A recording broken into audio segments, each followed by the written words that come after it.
Thanks, everybody. Thanks for checking in today and about our video on virtual real estate. As far as COVID-19, I mean, it really totally turned us upside down like it did with everybody else. Except if I know my son's been working from home for maybe 4 or 5 years. So, in his case, it's just another day at the office. So, but for the rest of us, particularly in real estate or a lot of other businesses where there's a lot of human interaction, it really put the brakes on things quick. So, what we started to do or decided to do almost immediately is research other options. And there's actually a variety of things that you can do. And I was holding off on actually posting anything about virtual sales until we actually sold a couple houses. And just about a week and a half ago, we sold 2 properties that the price on both of them was exactly what we predicted for the seller prior to COVID-19. And what we did was we used some virtual techniques that are really new in the market and are now being distributed more fully. But what I'm going to do today is tell you about those. We're also going to walk through some of the implications as far as transactions, like once they're sold, what happens? What about existing transactions that were already on the books when the quarantine was imposed? And then also we're going to talk about some details in terms of virtual showings. How do they actually happen? What can realtors do? What can't they do? And perhaps where things are going. So from the sale perspective, the first thing I wanted to talk about is there's a technology that I saw at the Realtor Expo National, our national conference. I go to it periodically every couple of years. And there's a technology called Matterport that's really amazing. We have an example on our, it's on our site. You can go to olear.com/virtual, and you can see what that's like, what it actually allows the user to do. And I would strongly advise using a desktop because then you get all the functionality that's possible. What you're able to do is there's actually little dots on the screen, and you can completely walk through the house all by yourself. I mean, you can see everything. You can tilt your head back, look up at the ceiling.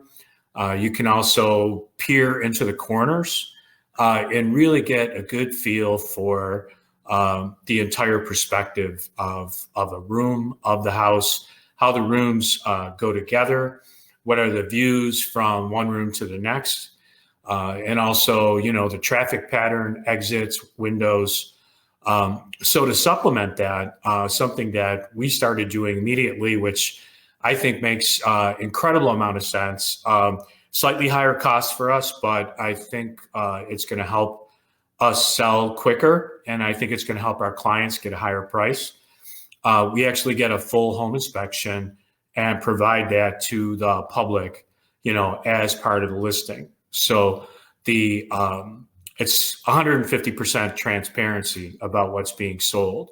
The additional supplement that we decided to supply was a schematic 2D line drawing with all the measurements.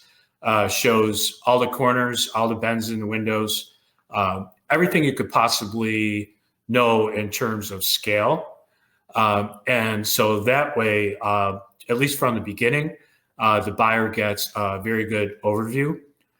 There's also some still drone shots that are included.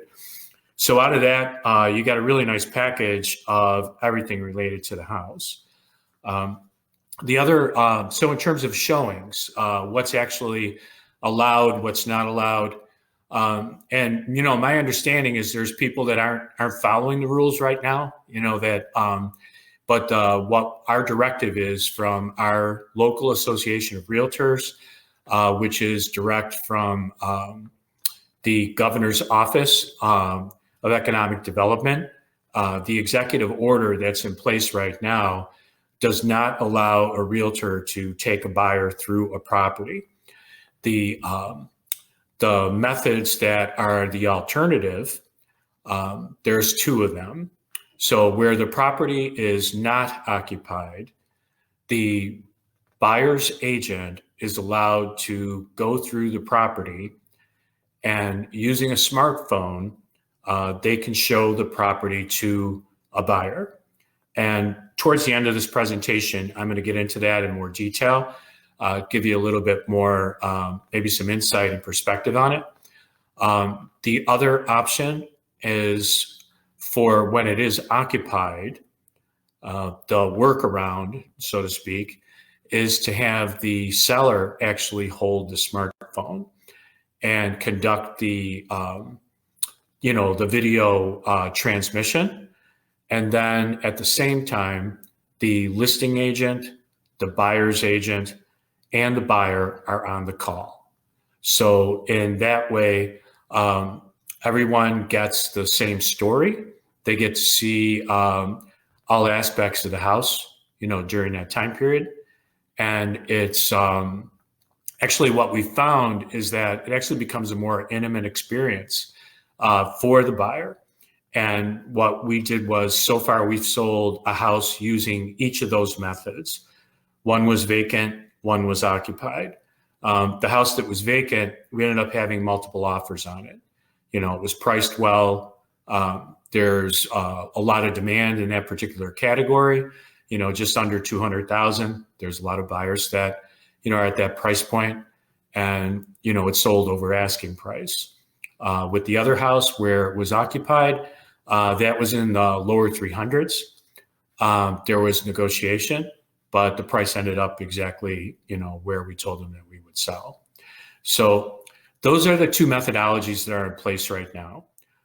Where things are going, I believe, my understanding is that the governor's office is going to start reinstituting businesses based on how essential they are, and then also what is the potential negative effects on the public health. And so what's happening right now, and we've been looking at West Coast states because they're a bit ahead of us in terms of where they are on the curve in terms of the virus. And what they're doing there is they're allowing realtors to bring a buyer through the property, but it can only be one other person.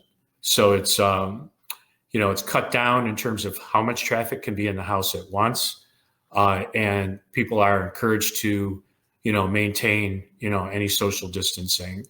Let me also add, in the case of the vacant house where the realtor is showing it in the house themselves, showing it to their buyer, they are to be fully masked, gloves, and follow all protocols for maintaining,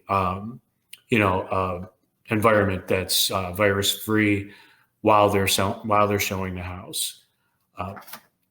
So my take on, where we're going with all this. Oh, by the way, one other thing, I've got some notes here so I don't forget things. One of the things that is, there's a variety of apps that can be used for house showings.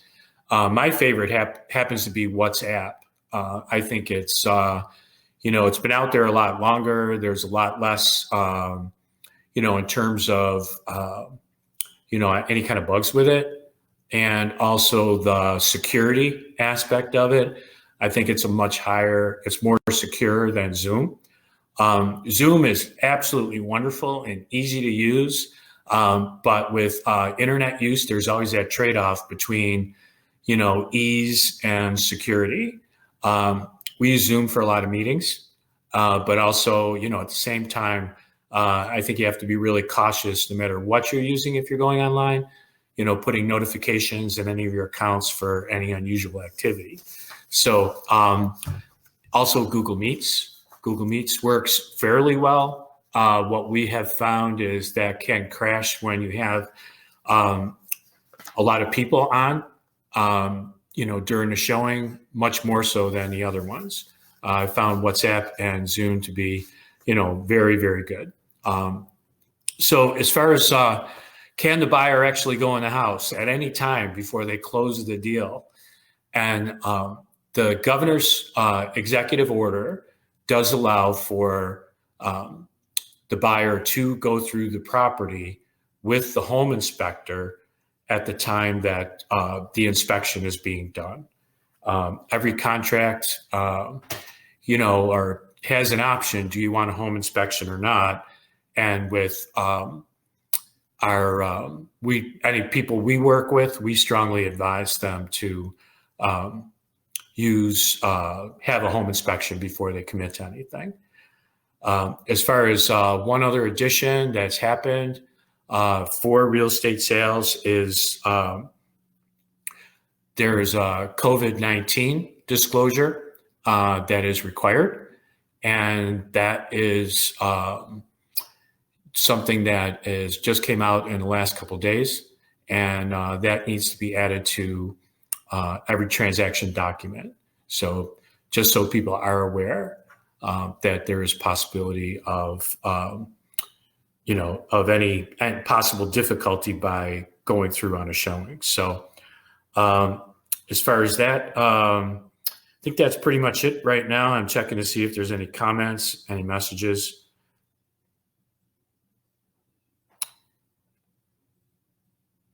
And I don't see any. So I guess we're going to end it there. And thank you very much for coming today. And if it's not today or you're just watching it later, thanks for watching it. And we'll be back again with more information on different topics soon. So thank you. Have a good day.